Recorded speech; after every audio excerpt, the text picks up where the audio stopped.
მოგესალმებით, თქვენ უყურებთ Business Behind Sports, Beyond Sports-ის მეოთხე ეპიზოდს, სადაც ვსაუბრობთ სპორტზე და სპორტის ბიზნესზე. ჩვენი ეპიზოდის წარდგენი და სპონსორია King Clancy Foundation, ქართული სპორტის განვითარებაზე ორიენტირებული ფონდი. დღევანდელი ეპიზოდის სტუმარია ნუგო უთინაშვილი, დინამო თბილისის მარკეტინგის მენეჯერი. მადლობა ნუგო მობრძანებისთვის კიდევ ერთხელ. როგორ ხარ?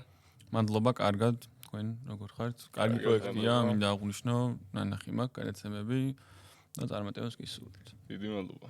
ნუგო, მოგვიყევი ცოტა შენს შესახებ, რა გზა გამოიარე დინამოში მისვლამდე. ხო, ალბათ პირველი შეხება რაც მქონდა, რაღაც გულშემატკივრის პოზიციიდან იყო, ამ გუნდის გულშემატკივარი ვარ, ვიყავი ვარ, ვიქნები მომავალშიც.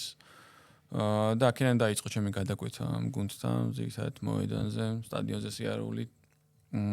შემდეგ იყო, ახალგაზრდა ასაკში თამაშობდი ამ გუნდის ასაკობრივ გუნდებში.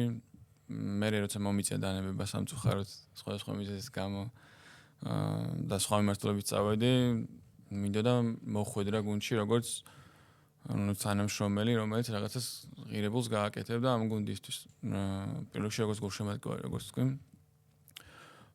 და შემდეგ სხვადასხვა მიმართულებების სწავლის, მარკეტინგის მიმართულებების, ერთად სპორტის მარკეტინგის, მენეჯმენტის და გამოცდილების დაგროვების მერე სხვადასხვა სფეროში ერთი წლის წინ დაახლოებით მოვხვდი დინამო თბილისში. პირველი გადაკვეთა იყო შარშან მქონდა 100 წლის იუბილე და ამ პროექტით დაიწყო და შემდეგ გავაგრძელეთ და გავაკეთეთ სხვა პროექტებიც. კი ბატონო, აი დინამოს მარკეტინგის მენეჯერი, როგორც თავში ვახსენეთ და შენს თქვი ხა და გვაინტერესებს და ძალიან საინტერესო იქნება ჩვენი მაყურებლისთვისაც, რომ უთხრათ რა არის შენი დღიური დავალებები ამ პოზიციაზე, როდესაც ხარ. მოკლედ ბოლო პერიოდი, რაზეც მუშაობთ, არის რამდენიმე პროექტი, რომელიც გონია რომ ძალიან მნიშვნელოვანი არის, როგორც დინამო თბილისისთვის, ასევე ზოგადად საქართველოში საკლუბო ფეხბურთის განვითარებისთვის. ერთ-ერთი ეგეთი განსაკუთრებული პროექტი არის დინამო API, აპლიკაცია, რომელიც აერთიანებს დინამო თბილისის კომაგებს გულშემატკივარს, ანუ ჩვენ იდეაში ეგრეთ წარმოვიდგინეთ ეგ აპლიკაცია, როგორც რაღაც შესაძლებლობა, რომელიც community-ის შეკრებაში დაგვეხმარება. მაგის გარდა ბევრი benefit იქნება, რომელსაც მიიღებს გულშემატკივარი ამ ყველაფერზე აპლიკაციაზე, მოკლედ ასე თუ ისე სხვადასხვა გადაცემებში გქონია საუბარი, მაგრამ უფრო დეტალურად ცოტა ხანში გაიგებს გულშემატკივარი, როდესაც სრულად მზად იქნება აპლიკაცია და ამის შესახებ გუნდი ოფიციალურ განცხადებას გააკეთებს. ამის გარდა სხვადასხვა პროექტებზე მუშაობთ, კიდევ მუზეუმის გახსნას ვაპირებთ მაგალითად და ერთ-ერთი პროექტი ეგ არის და გარდა მაგის თამაშის დღესთან დაკავშირებული საქმე პლუს კომუნიკაცია პარტნიორებთან, სპონსორებთან და აქტივაციები მათთან რაღაც შეთანხმება, მოკლედ რასაც ითვალისწინებს რაღაც თამაშის დღეს ან თამაშის დღის გარეშე სხვა აქტივაცია. კი ბატონო. მუზეუმის იდეა მე ძალიან მომეწონა რა და დინამო არენაზე იქნება უფრო თუ რამე ცალკე ადგილი უნდა გამოვიდეს. არა, დინამო არენაზე იქნება. შეძლებს დაგვარად რა საშუალებაც მოგცა, რაღაც არჩევანი რაც გქონდა, ოპტიმალური ვარიანტი შევარჩიეთ, ეს ვფიქრობ და ვფიქრობ რომ მაისში მზად იქნება, მაისის შუა რიცხვებისგან მზად იქნება მუზეუმის გასახსნელად. ძალიან კარგი ამბავია ეს. დინამო თბილისი ყველაზე ძლიერი და ცნობილი სპორტული ბრენდი და ზოგადად ბრენდი არის საქართველოში. როდესაც ესეთი სახელი აქვს კლუბს, ეს უფრო უპირატესობა არის რაღაცეებში თუ აი დიდი პასუხისმგებლობა. ანუ ორივე არის, უპირატესობა შეიძლება იყოს სხვა გუნდებთან შედარებით. შეიძლება რაღაც მომენტში მოლაპარაკების დროს კონკრეტულ სპონსორთან ან პარტნიორთან რაღაც უპირატესობად ჩანდეს ეგ, ან გულშემატკივრის მხრიდან, როცა ორ გუნდს თბილისში მაგალითად ერთ დროს აქ თამაში რაღაც უპირატესობა იყოს ეგ, რომ დინამოს თამაში მოვიდეს პირობითად, მაგრამ პასუხისმგებლობაც არის ამავდროულად გულშემატკივართან, რომელიც ირჩევს დინამო თბილისს, რომელსაც ნანახი აქვს ბევრი ამ გუნდის გზაზე, ბევრი წარმატება თუ წარუმატებლობა და კომაგობს ამ გუნდს, მასთან რა თქმა უნდა პასუხისმგებლობა არის. ასე რომ ორივე ვიტყოდი, ორივე არის უპირატესობას და პასუხისმგებლობაც. კი ბატონო და მე მაინტერესებს რომ დღეს პრობლემა შეიძლება იყოს გარკვეული არა მარტო ფეხბურთზე, არამედ კალათბურთზე, რაგბიზე, წყალბურთზე და ასე ვთქვათ, დანარჩენ სპორტის სახეობებზე შევსება სტადიონის. როგორ ფიქრობ, რამ განაპირობა ეს ყველაფერი და როგორ შეიძლება ეს პრობლემა, თუ რა თქმა უნდა ეს შეიძლება პრობლემა დააღიქმებოდეს, რომ გამოსწორდეს. ხო, პრობლემა არის, რა თქმა უნდა, იმიტომ რომ სპორტი ზოგადად არა მარტო ფეხბურთი გულშემატკივრის არის, გულშემატკივრისთვის თამაშობენ სპორტსმენები. და გულშემატკივრის გარეშე თამაშის დღე, მოკლედ არ გამოდის, გულშემატკივარია მთავარი. ამიტომ რა თქმა უნდა არის პრობლემა. და რატო არის პრობლემა, რა გამოიწვია პრობლემა, ეგ რთული სათქმელია, ძალიან ბევრი მიზეზი შეიძლება იყოს. მათ შორის შეიძლება რაღაც მივაწეროთ ხარისხს, დონეს, ეროვნული ჩემპიონატის, შეიძლება მივაწეროთ წარუმატებლობას. მაგრამ ეგ როდესაც იწყება ეროვნულ ჩემპიონატში, არ ვიცი, გულშემატკივარი ვინც ადევნებს თვალს დიდი ხანია ეროვნულ ლიგას, ამ შემთხვევაში ფეხბურთს გულისხმობ. როდესაც იწყება ეგ პერიოდი, როცა გულშემატკივარი უკვე ნაკლებად დადის თამაშზე, ეგ პერიოდი არის, როდესაც ევროპულ ფეხბურთში ზოგადად შემოვიდა მენეჯმენტი, მარკეტინგი უფრო აქტიურად. მე ვფიქრობ, რომ რაღაც ეგ პერიოდი გვაქვს დაკარგული, მაგ პერიოდში შეგვეძლო განვითარებული ყოფილიყო ეგ მართლობა ჩვენთანაც.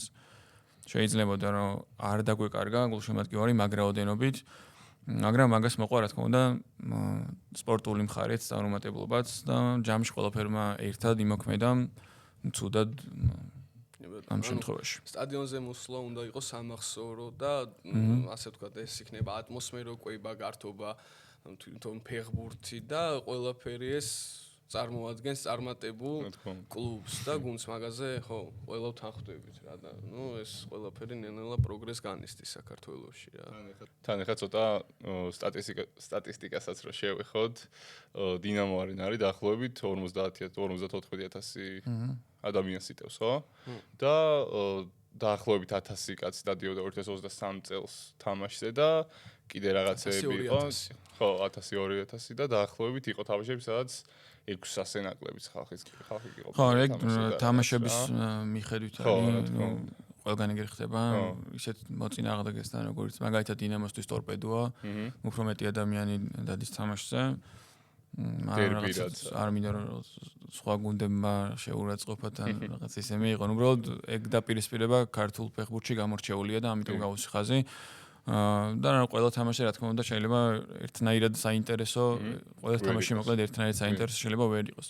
მაგრამ ხო, საერთო ჯამში საშუალო მაჩვენებელი რა თქმა უნდა არ არის მისაღები, ბევრად მეტი გვინდა ჩვენ როგორც გუნდს და ამისთვის ვცდილობთ რომ რაღაცები ვაკეთოთ, რომ შევცვალოთ ეგრე ალბათ. გაქვს რა თქმა უნდა ხა რაღაც გეგმები რაღაც ისეთი, რომ უფრო მეტი ხალხი მოვიყვანოთ და რამდენიმე 1000 კაცი იყოს. კი, რა თქმა უნდა, როგორც თქვი, გულშემატკივარი არის მთავარი სპორტში, ფეხბურთში მათ შორის და გულშემატკივრის გარეშე არ გამოვა არაფერი, ამიტომ ვცდილობთ სხვა გზით, სხვა პროექტით, რომ უფრო მეტი ადამიანი დავაინტერესოთ თამაშის დღეზე. სკოლები, უნივერსიტეტები junior fan პროგრამები თუ განიხილება დინამოში და რა სახით არის ესეც საინტერესოა რა ახალგაზრდა თაობის ჩართულობა ასეთ დიდ და ძლიერ გუნდში. კი, ზოგადად მგონია რომ დინამოსთვის ყველა თაობა საინტერესო არის, ყველა თაობის გულშემატკივარი ყავს დინამოს ისტორიიდან გამომდინარე. გვაქვს აქცენტი რა თქმა უნდა ახალგაზრდა თაობაზე, იმიტომ რომ ეგ თაობა არის ყველაზე მეტად დაკარგული, ესე რომ ვთქვათ. და მაგ თაობას სჭირდება ყველაზე მეტი აქცენტი. მაგრამ რა თქმა უნდა, ეგ არნიშნავს იმას, რომ სხვა თაობის გულშემატკივარს ან სხვა ტიპის გულშემატკივარს ნაკლებ ყურადღებას მივაქცევთ. როგორც თქვი, ყველა ტიპის გულშემატკივარი, ყველა თაობის გულშემატკივარი საინტერესოა დინამოსთვის, მაგრამ კიდევ ერთხელ ვიმეორებ, ახალგაზრდებზე ბოლო პერიოდშიც, რაც ციფრულ სივრცეში ახალ მიმართულების ათვისება დავიწყეთ. ეგ მიმართულება მოკლედ ახალგაზრდებზე გავაკეთეთ აქცენტი და ვაკეთებთ, მაგრამ კი ყველა თაობის გულშემატკივარი გვაინტერესებს ზოგადად. კი ბატონო. კი, ახლა სოციალური მედია როგორც ახსენეთ, დინამო თბილისი ჩვენაც ვნახეთ არის ქართულ ფეხბურთში ესეთ ყველაზე დიდი სოციალური პლატფორმა, რომელსაც აქვს გუნდებიდან. და აი Facebook-ზე არის 220,000 ფოლოვერი ყავთ და Instagram-ზე 31,000. რამდენად კმაყოფილები ხართ თქვენ აი ამ რიცხვებით და აი რას იზავთ რომ უფრო მეტი მოვიდეს? როგორც კი საკლუბო მიმართულებით ახლოსაც არ არის სხვა გუნდი პირობითად თუ რაღაც კონკრეტული რიცხვებს შევხედოთ, მაგრამ ეგ არნიშნავს რომ ამით კმაყოფილი შეიძლება ვიყოთ, სულ შეიძლება რომ უკეთესი პირობა გქონდეს ციფრულ სივრცეში მათ შორის და online და offline ასევე როგორც online ასევე offline-აც, ანუ ჩართულობას გულისხმობ, რომ მეტი ადამიანი შეიძლება ყვავდეს, რა თქმა უნდა. და ხო შეიძლება კონკრეტულად Facebook-ს ან Instagram-ს, ამ ეტაპზე ძირითადი კომუნიკაციის წყარო ეგორი პლატფორმა არის, იყო ყოველ შემთხვევაში, ეხლა TikTok-ზეც დავიწყეთ კონტენტის კეთება, გვაქვს YouTube პროექტიც, ასე რომ ვითვისებთ ყველა პლატფორმას და რაც გქონია რომ გაზრდის კიდევ მაგ რაოდენობას. კონტენტის ჩართულობა გუნდის შედეგზეა დამოკიდებული და ეს პრობლემა სპორტში ნორმალურია თუ პრობლემაა? გულისხმობ გამოხმაურებას კონტენტზე? კი ბატონო, აი TikTok-ი იქნება, Instagram-ი, YouTube-ი და ეხლა მე არ ვიცი სხვა გუნდებზე რამდენად აქტიურები არიან სოციალურ მედიაში. ეხლა გამოჩნდნენ 1-2 გუნდი, თიძე ჩამოსათვალი გუნდები, რაც გათამაშებები. ვინც მიხვდა რომ სოციალური მედია დიდი რაღაცა არის გუნდის განვითარებისთვის. ეს გუნდის შედეგზეა დამოკიდებული შენი აზრით და თუ ნორმატივად უნდა იქცეს, რომ ხო, ზოგადად ნორმა არის, ყველგან ეგრე არის, რომ შედეგზე არის დამოკიდებული ფიდბექი გულშემატკივრისგან, კომენტარები მათ შორის, გამოხმაურება, შეფასება. ყველა სხვა პროექტის, რომელიც რაღაც არასპორტული მიმართულებით კეთდება, მაგაზეც აქვს გავლენა თქო უნდა სპორტულ შედეგს, მაგრამ ეგ არნიშნავს იმას, რომ ჩვენ მაგიტომ რაღაც არ უნდა ვაკეთოთ. ვაგზელებთ ჩვენი საქმის კეთებას, რაც გვევალება, რაც გონია რომ უკეთეს გახდის ზოგადად პირობას, უკეთეს პირობას შეუქმნის, ან გულშემატკივარს მოიყვანს, ან ფეხბურთელს შეუქმნის უკეთეს პირობას. მაგრამ ხო, ზოგადად ყველგან ეგრეა, სპორტული შედეგი მნიშვნელოვან გავლენას ახდენს გამოხმაურებაზე ზოგადად. დინამომ გათამაშებები და სოციმედია აქტივობები გამოიყენა ეს ბოლო დრო, უფრო მეტი ფანი რო ჩაერთო მათ თამაშებს. შენი აზრით ეს ტაქტიკა მუშაობს და რამდენად მომგებიანი ეს? იმიტომ რომ დავინახეთ ეს ბოლო დრო შემამჩნიეთ ალბათ რომ ბევრი სხვა გუნდი იყენებს ამას, არა მარტო ფეხბურთში, არამედ კალათბურთში და სხვა სპორტებშიც. ხო, ალბათ მან მნიშვნელოვანი ფაქტორი ეგ არის, რომ რა მოცემულობა გაქვს, როდესაც მაგალითად გათამაშებას აკეთებ. ანუ ჩემი აზრით, გულშემატკივარი გათამაშებისთვის არ უნდა მოდიოდეს მოედანზე, გათამაშება რაღაც საჩუქარი უნდა იყოს ჯილდო წახალისება მოედანზე მოსვლისთვის. მაგ მხრიდან თუ გადმოვხედავთ, კარგია ჩვენს გვაქვს სიახლეები მაგ მიმართულებით და გვექნება. მაგრამ როგორც თქვი, ბოდიში გათამაშება, თებერვალში იყო რაღაც PlayStation-ის და რაღაცების გათამაშებები. დავაანონსეთ უბრალოდ ერთ თამაშები გადაიდო და ვერ მოვახერხეთ ყველაფრის გაკეთება, რაც დაგეგმილი გქონდა. ეგ გახსნის თამაში, როდესაც პირველ მატჩს უნდა ჩატარებულიყო დინამო ბათუმის წინააღმდეგ, მაგ თამაშზე გეგმავდით ბევრ სხვა აქტივაციას. მაგრამ უამიდობის გამო გადაიდო ეგ თამაში და ჩაგვიშალა უმეტესობა ამ აქტივობების. შემდეგ თარიღზე უკვე როდესაც ჩატარა თამაში, სხვა მოცემულობა იყო, სააღდგომო პერიოდი იყო და ვერ გავაკეთეთ აქცენტი იმ მოცულობითაც მანამდე გქონდა. ამიტომ ხო, მიზეზი ეგ იყო, რატომაც მოკლედ არ შედგა იქ აქტივობები, მაგრამ როგორც თქვი, ვაპირებთ მაგ მიმართულებით აქტივობას. ნაწილი რაც გქონდა დაანონსებული გათამაშებები ეგ არის, ნაწილი უფრო დიდი გათამაშების დაანონსდება მალე, როგორც კი საბოლოო შეთანხმება გვექნება. მე მგონია რომ გაამართლებს. ეს უნდა გაამართლოს, იმიტომ რომ სხვა მაგალითებს რო შევხედოთ, ყველგან მოვიდა უფრო მეტი ფანი, ახალგაზრდებით უმეტეს, უფრო მეტი მაგრამ იცი რა საყურებელი. არის, მაგაშიც რაღაცა მხრივ მე პრობლემას ხედავ, რომ მხოლოდ საჩუქრის გამო არ მინდა უხეშად გამომივიდეს, მაგრამ მხოლოდ საჩუქრის გამო. ხო, ეგ აღნიშნე, რომ ან თავარი ინტერესი უნდა იყოს გულშემატკივრობა და საჩუქარი უნდა იყოს რაღაც დამატებითი რაღაც ჯილდო გულშემატკივრისთვის. ჩვენ ყოველ შემთხვევაში ეგ მაგ პოზიციიდან ვაკეთებთ მაგ გათამაშებებს. და ნუ მაგრამ უნდა იყოს რომ მარკეტინგულად გამართლებული ხრიკია, არ ვიცი, ხო? ბევრი ბილეთი გაიყიდება, მაშა სადამე უფრო ბევრი ფული შევა ამ დახარჯულ მატჩში და ასე ვთქვათ, revenue ექნება, ხო? ხო, ნუ ალბათ თამაშების გამო მოვიდა გარკვეული ნაწილი აუდიტორიის. ალბათ, როდესაც რაღაც შეფასების ეტაპი გვექნება, უფრო მაშინ გვეწოდინება რამდენი წარმატებული იყო, მაგრამ ნუ ამ ეტაპზე რაც შეგვიძლია ვთქვათ ეგაა, რომ როდესაც გეგმავდით და ეხაც მაგ ეტაპზე როცა ვართ, გონია რომ წარმატებული იქნება კი. კი ბატონო. მე მინდა მოთამაშეებსაც შევეხოთ და მოთამაშეები თქვენი კონტენტის ნაწილიც არიან და რამდენად ეხმარება მოთამაშის პირადი ბრენდი კლუბს ასე ვთქვათ წარმატების მიღწევაში, ფუნქციონირებაში და ასე შემდეგ. კი, ანუ ზოგადად ალბათ ყველაზე დიდი აქტივი რაც აქვს საფეხბურთო გუნდს არის ეგ, ნუ გარდა ბრენდისა, თვითონ საფეხბურთო გუნდისა, არის ფეხბურთელები, რომლებიც იმ წუთას გუნდში არიან. ჩვენ კი, ფეხბურთელებთან უბრალოდ ფეხბურთელების ჩართულობა ჩვენს კონტენტში არის საკმაოდ დიდწილად.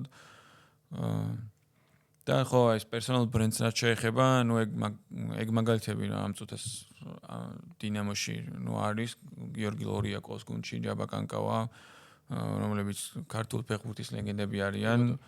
და რომლის სანახავადაც მოდიან გულშემატკივრები სტადიონზე, ბავშვები ხელმოწერას თხოვენ, ფოტოს თხოვენ.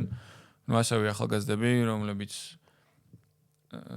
ნუ ეხლა იწყებენ კარიერას, მაგრამ უკვე რაღაც ეტაპზე არიან თავიანთი კარიერის.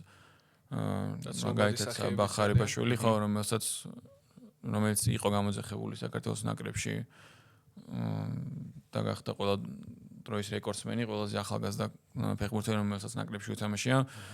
ხო, რა თქმა უნდა, ესეთი პერსონები, ესეთი ინდივიდუალური ფეხბურთელები, ანუ ძალიან გეხმარება, რომ მაგალითად კონტენტში გამოიყენო, ანუ რა კონტენტი გააკეთო და ასევე გულშემატკივრის მხრიდან გულშემატკივარი დააინტერესო, ხო? მაგ მხრივ მოკლედ დინამოს ამჟამინდელ შემადგენლობაში არიან მოკლედ მოთამაშეები, რომლებისგანაც გვაქვს ეგ ფუფუნება რომ გამოვიყენოთ.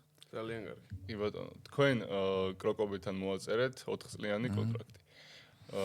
სანამ ამ 4 წლიან კონტრაქტს ხელს მოაწერდით, გქონდათ რაღაც კავშირები, მაგალითად 100 წლის იუბილე და აიაქსის ლეგენდების მატჩი. ეხლა ხელის მოწერის შემდეგ თქვენი აზრით, აი რას ელოდებით მარკეტინგულად და ბიზნეს საკითხიდან რომ შევხედოთ, კარგს რას ველოდებით მოკლედ? მოკლედ დავიწყებ თავიდან, როდესაც შარშან 100 წლის იუბილე გქონდა. ანუ ბევრი პროექტი ქონდა საკმაოდ, რომელსაც თავაზობდით სხვადასხვა სპონსორს, პარტნიორს, თავაზობდით არა მარტო გენერალურ სპონსორობას, სხვადასხვა მიმართულებით თანამშრომლობას, მათ შორის ამ 100 წლის იუბილეზე ჩართულობას. ძალიან ბევრ კომპანიასთან ვიყავით, ბევრმა ნუ მოგვიწონა იდეა, რა თქმა უნდა, რამდენიმესთან კოლაბორაციაც გავაკეთეთ. მოკლედ სამაჯურები გამოვუშვით სპეციალურად 100 წლის იუბილეს სადმე მიძღვნილი საათი. და ნუ საბოლოოდ პროექტი რის კეთებაც გვინდოდა, ნუ ლეგენდების მატჩი მათ შორის ფილმი გავაკეთეთ დინამოს თბილისის ისტორიაზე. ამ 100 წლის განმავლობაში სხვადასხვა მიმართულებით საინტერესო თემებზე. ყველა ეგ პროექტი, ნუ უმეტესობა რაც გვინდა რომ გავაკეთებინა, გავაკეთეთ მოკლედ. მაგრამ ანუ როდესაც რაღაც საუბარი მიდიოდა სხვადასხვა კომპანიებთან რაღაც თანამშრომლობაზე, ნუ ბევრმა კომპანიამ შეიკავა თავი სამწუხაროდ, არ ვიცი, მე ხა ისე არ გამოვიდეს, მაგრამ ჩვენი შეთავაზებული იდეები სხვაგან გამოიყენა ამდენიმე კომპანია, მაგრამ არ ვიტყვი მან კომპანიის სახელს. არა უშავს, არ არის პრობლემა. კარგი იქნებოდა ჩვენთან გამოიყენებინათ. ვფიქრობ, რომ საინტერესო იქნებოდა, მაგრამ საბოლოო ჯამში მივიღეთ შარშან დაახლოებით ის, რაც გვინდოდა. აღვნიშნეთ 100 წელი სხვადასხვა პროექტით და გამოხმაურებაც საკმაოდ კარგი იყო. აიაქსის ლეგენდებთან თამაშზეც, ფილმზეც მათ შორის და სხვადასხვა კოლაბორაციაზე, რომელიც გავაკეთეთ. თქვენი აზრით, რატო გითხრეს სხვა კომპანიებმა უარი რა ძალიან დიდი რისკი დაინახეს თუ არ მგონია რისკი, ალბათ შეიძლება რაღაც ფინანსური ნაწილი იყო, ანუ როდესაც კომუნიკაცია დავიწყეთ, ზოგადად ეგრე წლის ბიუჯეტი როცა იგეგმება, ძალიან ძნელია მე შეცვალო ეგთან ხარ, როდესაც განსაკუთრებით მაშინ, როდესაც მნიშვნელოვანი რაღაც წილი არის ბიუჯეტის, ეგ არგუმენტიც მესმის, მაგრამ საბოლოო ჯამში ეგრე კომპანიისთვის ჩემი დიდი სახელი არის ძალიან, რომ დინამო თბილისის ესეც სპონსორი, რომელიც უბრალოდ შეხედოდა ფორმაზეც. ზუსტად სწორ თემას შეიხეშენდემე, მაინტერესებს ან სპონსორებს რასაც თავაზობთ, ეგ პირადი საკითხია და ამ კომპანიებს შორის მოსაგვარებელია, მაგრამ ამ კომპანიებს, ამ სპონსორებს თავარი პიჩი დინამოსი რა არის, რასაც ეუბნებით. ანუ იდეაში სპონსორობა როცა დგება, რაღაც ხელშეკრულებას ხელს ვაწერთ, ეგ მან დაამთავრდება, მთავარი მანდარი მე რას გავაკეთებთ, ხო? რა მოყვება შენ? ხო, აქტივაციები, რომელსაც ამ კონტრაქტის ხანგრძლივობის პერიოდში გავაკეთებთ. მთავარი იდეა ალბათ არის ეგ სპონსორობის, რასაც ვთავაზობთ, არის დინამოსთან პარტნიორობა, შესაძლებლობა, რასაც ეს პარტნიორობა მოიცავს და შემდეგ უკვე ორივე ერთად დავსხდებით და განვიხილავთ რა შეგვიძლია რომ გავაკეთოთ, რომ უკეთესობისკენ შევცვალოთ ყველაფერი,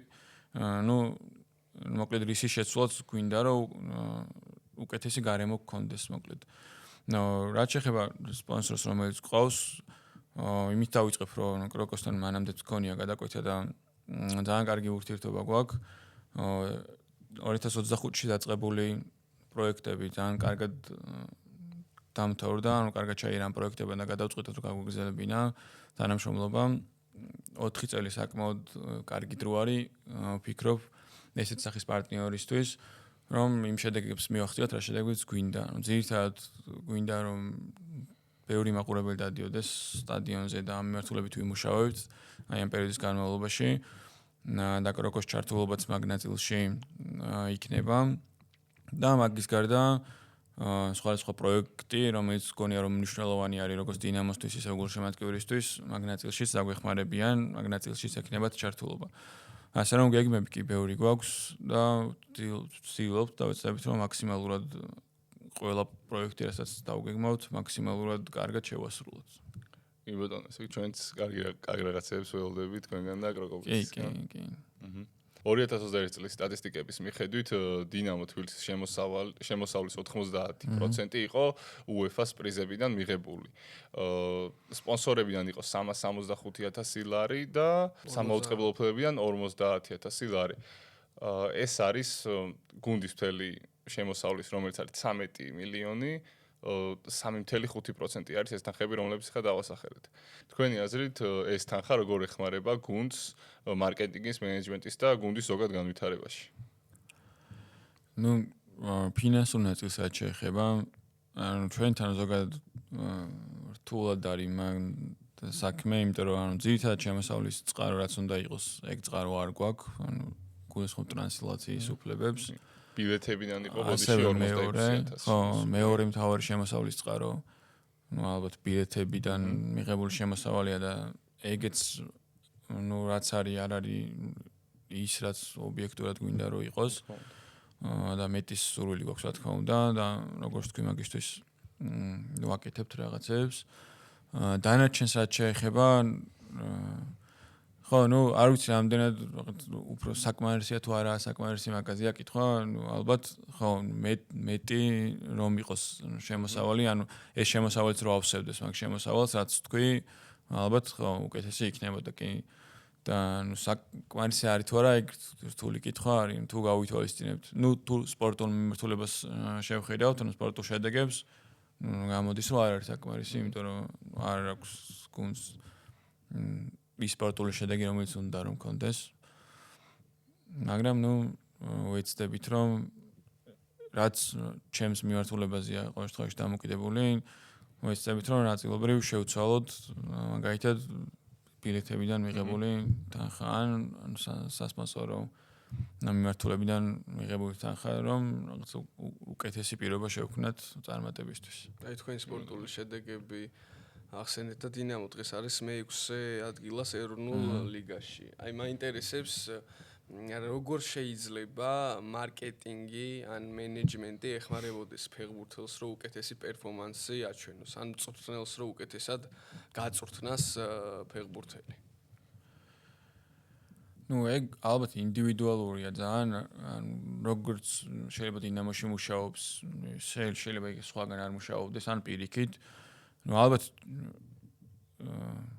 თავარი ამ სპორტულ შედეგში მარკეტინგის მხარე ამდენად არის არ ვერ გეტყვით არ ვიცი ანუ თუ რამით შეუძლია მარკეტინგს რომ დაეხმაროს სპორტულ შედეგს გონია რომ რავი არ დავაკლებთ დას რომ ეგრე იყოს მით უმეტეს როგორც თქვი პირველ რიგში გულშემატკივრები ვართ ამ გუნდის წარმატება ყველაზე მეტად გვახარებს ამიტომ ხო რა ანუ თუ რამე გზა არის და რაიმე შანსი რომ რაღაც მარკეტინგის ნაწილმა კარგი გავლენა კონდეს მარკეტინგის ნაწილს კარგი გავლენა კონდეს სპორტულ შედეგზე რა თქმა უნდა მაგ შანსს გამოვიყენებთ ყველანაირად. ბატონო ევროპის კლუბების მაგალითი რო ავიღოთ, აქვთ 3 გამორჩეული შემოსავლის წყარო, რომელიც არის სპონსორები, ბილეთები და ტრანსლაცია. საქართველოში აქედან რამოდენიმე არ არის ისე განვითარებული, როგორიც უნდა იყოს.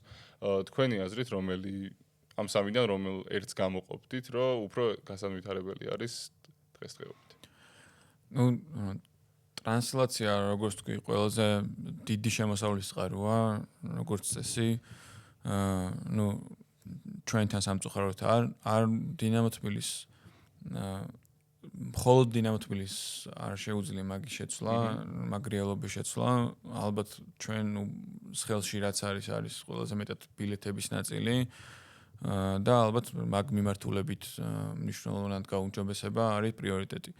რაც შეეხება სპონსორობას, ნუ ამ მიმართულებას ასე თუ ისე ვითვისებთ. იქნება ის რაღაც სასპონსორო პაკეტი გენერალური სპონსორო პირობითად პარტნიორობა თუ რაღაც პარტნიორული თანამშრომლობა ნუ ჩვენ ყოველ შემთხვევაში მაგ მიმართულებით ვაქტიურობთ და გვაქვს სხვადასხვა პარტნიორობა და ხო ნუ ბილეთები არის ალბათ ყველაზე მეტად რისი შეცვლაც გვინდა და რისი შეცვლასაც ვცდილობთ. ბატონო, აი მერჩენდაიზინგი, ფანშოპი, პროდუქციები, ნუ პროდუქტში გულისხმობ ბურთებს, ფორმას და ასე შემდეგ. ეს რამდენად სერიოზული რამაა დინამო თბილისისთვის დღეს და არის თუ არა საერთოდ სერიოზული თქვენი აზრით აი ამდენი პროდუქტის დაუშვათ გაყიდვა მაღაზიებში და ამიტომ მოგების ნუ გარდა იმისა რომ პირდაპირ ფინანსური სარგებელი შეიძლება იყოს ძალიან მნიშვნელოვანი ნაწილი არის რაღაც გულშემატკივრის ჩართულობის გაზეთაში მსგავსი პროდუქტების პოპულარობა იქნება ეს მაისური სათამაშო, ფან მაისური სხვა ატრიბუტიკა. ბევრი მიმართულებით შეიძლება რომ გამოიყენო ეგ პროდუქტები გულშემატკივრის უფრო მეტად დასაკავშირებლად გუნდთან. ასე რომ კი ძალიან მნიშვნელოვანი მიმართულება არის. ვერ გეტყვით სრულად იყენებს დინამო თბილისი, ანუ 100%-ით მაგ მიმართულებას, რა თქმა უნდა, უკეთესი სულ შეიძლება, მაგრამ გონია რომ ასე თუ ისე კარგად მუშაობს ეგ მიმართულება. რა თქმა უნდა არის გასაუმჯობესებელი ფანშოპში მაგალითად ნუ გამოძახება შეგვიძლია რომ მივიჩნიოთ რომ არის გამოწვევა ერთ-ერთი რისი მოკლედ გადალახვაც გვინდა მაგრამ ნუ ასე თუ ისე წარმატებით მუშაობს ფანშოპი და ნუ ვერ ვიტყვი რომ რაღაც ეგ პროექტი, ეგ მიმართულება ნაკლებად საინტერესოა. კი ბატონო. თქვენი აზრით დინამო თბილისმა განვითარებისთვის რომელი ქვეყნის ან რომელი ლიგის მაგალითი უნდა აიღოს და ისეთი რაღაცები, რასაც ჩვენ საქართველოში არ ვაკეთებთ და ისინი აკეთებენ, აი ეგეთი რაღაცების გაკეთება დავიწყოთ. უფრო მარკეტინგის მიმართულებით კი, ამბობ. მარკეტინგის მიმართულებით. მგონია რომ ზოგადად ან მოკლედ ეგეთი ამბავია რომ ანუ ყველა რაღაც რეალობა ძალიან განსხვავდება ერთმანეთისგან. ანუ ყველა ქვეყნის ჩემპიონატი რაღაცნაირად არის უნიკალური. ანუ ჩვენ ვერ ვიქნებით პირობითად ერთ-ერთში რომელიმე ქვეყნის ჩემპიონატი. ან ვერც დინამო თბილისი ვერ გააკეთებს ერთ-ერთში რომელიღაც გუნდის ანუ გადმოკოპირებას ესე რომ ვთქვათ რა. ანუ არც უნდა გააკეთოს ჩემი აზრით. რაღაც კონკრეტული кейსები შეგვიძლია გავითვალისწინოთ. მაგ кейსების მიხედვით შეგვიძლია რაღაცები სამაგალითოდ რაც შეიძლება რომ გამოვიყენოთ. მაგრამ ნუ ვერ ვიტყვი რომ რომელიმე კონკრეტულად ქვეყნის кейსი ან გუნდის кейსი 100%-ით გადმოსატანია. შეგვიძლია რაღაც სხვადასხვა ქვეყნის სხვადასხვა გუნდის кейსი გადმოვიტანოთ. ან თუ რაღაც გადმოტანა არა, მათ მაგალითზე გავაკეთოთ ის რაც ჩვენ რეალობას უფრო მორგებული არის. ალბათ ეგ უფრო რაღაც ადეკვატური ქმედება იქნება. კი, კითხვაც მაგაში იყო დასრულებული რომ გადმოტანა მთლიანად რომელიმე კი არა მიბაძვაზე რა თქმა უნდა. არა, მიბაძვა არა, უბრალოდ ნუ არის რაღაც წარმატებული кейსები, მაგალითად რომელიმე გუნდი შეიძლება ავიღოთ, რომელმაც ნუ რაღაც განსაკუთრებულ წარმატებას მიაღწია მაგ მიმართულებით, მაგრამ ნუ ეგ არნიშნავს, რომ ჩვენ რეალობაშიც ეგრე იმუშავებს ეგ პროექტი, ამიტომ ნუ კონკრეტულ кейსებზე უფრო შეიძლება აქცენტის გაკეთება და არა პირობითად მთლიანად რომელიმე სტრატეგიის განმოტანაზე.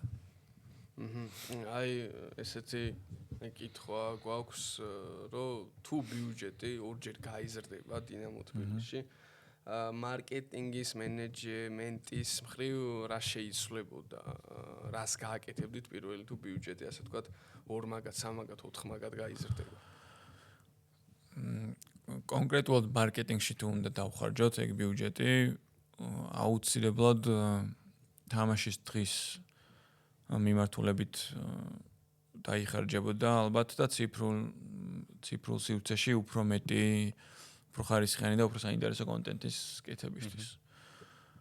ნუ მაგის გარდა ალბათ ნუ რომელიმე კონკრეტულ პროექტზე თუ გვექნება აქცენტი, შეიძლება ანუ მაგ მიმართულებითაც დაიხარჯოს ეგ თან ხანუ მაგალითად თუ როგორც ახლა მაგალითად მუზეუმს ვაკეთებთ, რაიმე ეგეთ პროექტზე თუ ვისაუბრებთ, შეიძლება რაღაც მაგ მიმართულებით დაიხარჯოს ეგ თან ხან, მაგრამ ალბათ რაღაც უფრო ყოველდღიურ მიმართულებას თუ განვიხილოთ თამაშის დღის აქტივობების მიმართულებით და ნუ ციფრულ სივრცეში კონტენტის უფრო მასშტაბურად კეთებისთვის დაიხარჯებოდა სავარაუდოდ. მუზეუმი ძალიან კარგი რამ არის, აი გამორჩეულად მოხვდა რაღაც. ხო, ანუ მგონია რომ აქ დინამო თბილისი არის გუნდი, რომელსაც შეუძლია რომ რომელიც იმსახურებს მუზეუმის ისტორიული და ნუ აქამდეც შეიძლებოდა რომ ქონოდა და უნდა ქონოდა, მაგრამ ნუ ამ მუზეუმში რა იქნება? აი რა ნივთები იქნება, რაიმე ისტორიული ფაქტი იქნება, თუნდაც გამოხატული, რომელიც სხვადასხვა მუზეუმში ხდება ხოლმე, თუ აი რა იქნება ამ მუზეუმში ყველაზე მეტად სანახავი. გარდა იმისა, რომ იქნება დინამო თბილისის მუზეუმი, აი დაუშვათ ჩამოვიდა ტურისტი სხვა ქვეყნიდან. პერუის მოყვარული ტურისტი, ხო ჩადის ზოგი ვიღაცა ესპანეთში ჩადის. ბერნაბეუს სანახავად ამდენი შესულა, კი. აი ჩამოვიდა თბილისში ტურისტი და უნდა ნახოს მუზეუმი. აი რით დაინტერესებთ აი ამ ტურის თუნდაც ქართველს, თუნდაც თბილისელს, თუნდაც სხვა ქვეყნისთვის არ აქვს მნიშვნელობა ეროვნებას და ქალაქს. ხო, ალბათ ანუ კონცეფცია არის მთავარი მანდ რა კონცეფცია უნდა იყოს მუზეუმში. კონკრეტულად ჩვენ შემთხვევაში გვაქვს საკმაოდ ბევრი რამ მოსაყოლი ამ 100 წლის განმავლობაში, ბევრი ისტორია, ბევრი ფაქტი, ბევრი გამარჯვება, რომელიც იმსახურებს ეგრე გამოკვეთას, რომ რაღაც დაითმოს სივრცე, მაგრამ ალბათ რაღაცა პრიორიტეტების მიხედვით გადანაწილდება რაღაც აქცენტი უფრო ამბავზე, ისტორიაზე, გამარჯვებაზე და აი კონცეფციაც ეგრე შეიკრა, რომ რაღაც დასაწყისიდან მოყოლებული მნიშვნელოვანი მოვლენები გაერთიანდა და რაღაც ამბავი შეიკრა და ტურისტი, ვიზიტორი, იქნება საქართველოს მოქალაქე თუ უცხო ქვეყნის მოქალაქე, ნახავს ამ ამბავს, ნახავს ამ ისტორიის რაღაც ფრაგმენტებს, რომელიც გონია რომ მნიშვნელოვანია გუნდის, როგორც გუნდისთვის, ისე ზოგადად ქვეყნისთვის, მნიშვნელოვანი როლი ითამაშა რაღაც გამარჯვებებმა ქვეყნისთვის და მოკლედ როგორც თქვი ეგრე ავაგეთ კონცეფცია, რომ რაღაც ამბავი მოყვეთ, რაღაც სტორი მოყვეთ, რომელიც გადახდა დინამოს ამ 100 წლის განმავლობაში. ეს საინტერესო იქნება სხვადასხვა მომავალ თაობაზე ორიენტირებული თუ ან დაუშვათ ხო ხდება ხოლმე სკოლებში რომ არის ექსკურსიები, ეხა აქ მივდივართ, ეხა იქ მივდივართ და კი არის მოთხოვნა სხვადასხვა ხშირად მოკლედ გვეხმიანებიან სკოლები ძირითადად, რომლებსაც აქვს სურვილი რომ სტადიონზე მოვიდნენ და დაათვალიერონ. ნუ ამ ეტაპზე ტური როგორც ასეთი არ არის ესე სტადიონის ტური, მაგრამ მუზეუმთან ერთად ეგ მიმართულებაც იქნება ათვისებული და მუზეუმიც შევა მოკლედ სტადიონის ტურში. როდისთვის უნდა ველოდებოდეთ აი ყველაფერს? გვინდა რომ მაისში ანუ ზუსტი რიცხვი არ აქვს რომელი ხო აი opening day რო არის რომელი კი უბრალოდ გვინდა და სიურპრიზი. აჰა. სიურპრიზად დავტოვოთ მაშინ. სიურპრიზად ხო ნუ მაისში ეგეთი განსაკუთრებული თარიღი აქვს დინამო თბილისს არ სჭირდება დიდი რაღაცა გამოცნობა მაგაბავს უშემატკივრის ცნობილია ეგ თარიღი და გვინდა რომ მაგ თარიღს დავამთხვიოთ ეგეთი მნიშვნელოვანი პროექტის გრანდიოზული გახსნა იქნება ხო? კი ვფიქრობთ რომ გახსნის ცერემონიას ასევე დინამო არენაზე გავაკეთებთ. ძალიან საინტერესო იქნება აუცილებლად ვიქნებით მე და დევი. 5 წელში თქვენი თვალით სად ხედავთ დინამო თბილისს? აქ იქნება ზოგადად სპორტის მხარე, განვითარების მხარე, ფანებთან კავშირი, მარკეტინგი, აი ნებისმიერი მხრიდან შეგვიძლია რო ვილაპარაკოთ. როგორც გულშემატკივარი 5 წელში ხედავ გუნდს რომელმაც ნუ როგორ თქვა სპორტული შედეგი რომ თქვა არ მინდა სპორტულ შედეგზე თქვა რაღაც უხერხული არ გამოვიდეს. ნუ 5 წელში ვხედავ ალბათ მარკეტინგის მიმართულებით ბრენდს, რომელთანაც საინტერესოა ყველა მიმართულების კომპანიის თანამშრომლობა, რომელიც რაღაც მიმზიდველია თვითონ კომპანიებისთვის, საინტერესოა. ვხედავ ბრენდს, რომელიც ნუ ამ გადმოსახედიდან უფრო მეტად აინტერესებს მაყურებელს, უფრო მეტად არის ჩართული მის ყოველდღიურობაში. ბრენდს, რომელსაც ყავს რაღაც community, რომელიც ძალიან ახლოს ყავს სხვადასხვა საშუალებით. მაგალითად, როგორც თქვი, კი აპლიკაცია ამაში ძალიან დიდ როლს ითამაშებს, ეგრე გონია.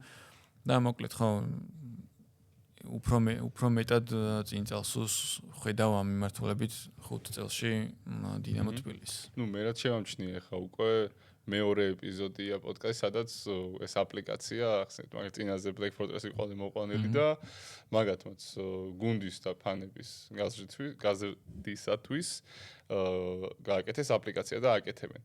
ანუ ესეც ალბათ ახალი ტაქტიკა არის მარკეტინგის, რომელიც ტაქტიკაც არის და რაღაცნაირად მე თუ მკითხავ პატივისცემა არის გულშემატკივარის, რომელიც ასე ვთქვათ გვერდში უდგას თავის საყვარელ გუნდს, კლუბს, არა აქვს მნიშვნელობა ეს რა სპორტის სახეობა იქნება კიდევ ერთხელ ვიცი, წყალბურთი იქნება, კალათბურთი. თუ ეს რა თქმა უნდა ის უნდა ფეხბურთი და რა თქმა უნდა ეს უნდა იყოს კოლექტიური სპორტი, არ უნდა იყოს ახლა ბოქსში ვერ გააკეთებს ხო, ინდივიდუალურზე ვერ ის და რაც თავარია ის არის რომ მე და შენ სულ ლაპარაკობთ მაგას რომ უნდა იყოს ყურებადი სპორტი ამა თუ იმ ქვეყანაში ხა ჩოგბურთზე კიდევ მეორეჯერ ვახსენებ ქალების ჩოგბურთს მაყურებელი იფიქრებს რომ რაც აქვს საწინააღმდეგო ჩოგბურთთან მაგრამ არა ვარ უბრალოდ მაგალითად როდესაც მოყავს პირველი ეს მახსენდება რომ აი ქალების ჩოგბურთში ვერაფერს ვერ გააკეთებ ჩემი აზრით მარკეტინგულად სწორად ან ფრენბურთში თუნდაც ხო აი კი ბევრი ახალგაზრდა არის ფრენბურთში ჩართული მე პირადად ვიცნობ მრავალ ფრენბურთელს მაგრამ ქალების ჩოგბურთში ქალების ჩოგბურთი უბრალოდ განვითარებული წარმოადგენელი არის ამბოლქვაძე ძალიან კარგი ჩოგბურთელი შეგვიძლია ვთქვათ რომ წარმატებული და ნუ ხო რა თქმა უნდა მეტის მოლოდინი სულ გვაქვს როგორც გულშემატკივარს მაგრამ ნუ მაგმართულებით რეალობა ნუ ალბათ რაც იგულისხმება ის არის რომ ფეხბურთთან ვერ მოვა საქართველოში. ნუ ჩემი აზრით სხვა ქვეყანაშიც ვერ მივა, იმიტომ რომ ნუ ქვეყანას გააჩნია. ეხლა მაგა ესპანეთის მაგალითი აიღე. ესპანეთის მაგალითი? აი ნადალი მაგალითად ძალიან წარმატებული ის, მაგრამ ეხლა ვერ მივა მაგალითად აი ჩემი აზრით ისე დონეზე რაც აი რეალ მადრიდი ძალიან მაგარი ქართველი ფეხბურთელი ყავს ნიკოლოზ ვასილაშვილი და ბევრი გულშემატკივარი ყავს მას და აუ ჩვენც თუ არის მისი ხანდახან თამაშები შეიძლება უყურებდეთ და მაგალითად მამაჩემი დისიამონებას იღებს ჩოგბურთით და უყურებს ხოლმე და არ ვიცი ხა მე პირადად არა ვარ ამ სპორტის ფანი მე ვარ ფეხბურთის, კალათბურთის, ბოქსის, MMA-ის ფანი და აი ამ განხრით შეიძლება გაკეთდეს საქართველოში მარკეტინგული სვლები ისე რომ ხალხი უფრო დაინტერესოს, რევენიუც იყოს, კარგი ინკამიც იყოს, შემოსავალი იყოს და ეს უფრო გაიზარდოს თვითონ ამ სპორტი როგორც ბიზნესად და კომერციულ სფეროდ და არ ვიცი, ყველაფერი დროის საკითხია. მე მგონი ამაში სახელმწიფოც უნდა ერეოდეს, კერძო სექტორის ალკე უნდა ერეოს. შენი აზრი მაინტერესებს, ნუგო, როგორ ფიქრო, რამდენად უნდა ერეოდეს სახელმწიფო ისე? იდეალურ შემთხვევაში კერძო სექტორის შართულობა ანუ ეხლა მაგალითად ჩვენი ლიგა როგორც მუშაობს, ხო? ან სახელმწიფოს წილი საკმაოდ დიდია ხშირ შემთხვევაში. ნუ ალბათ იდეალურ შემთხვევაში კერძო რომ იყოს ყველაფერი უფრო მეტად კომერციული იქნებოდა.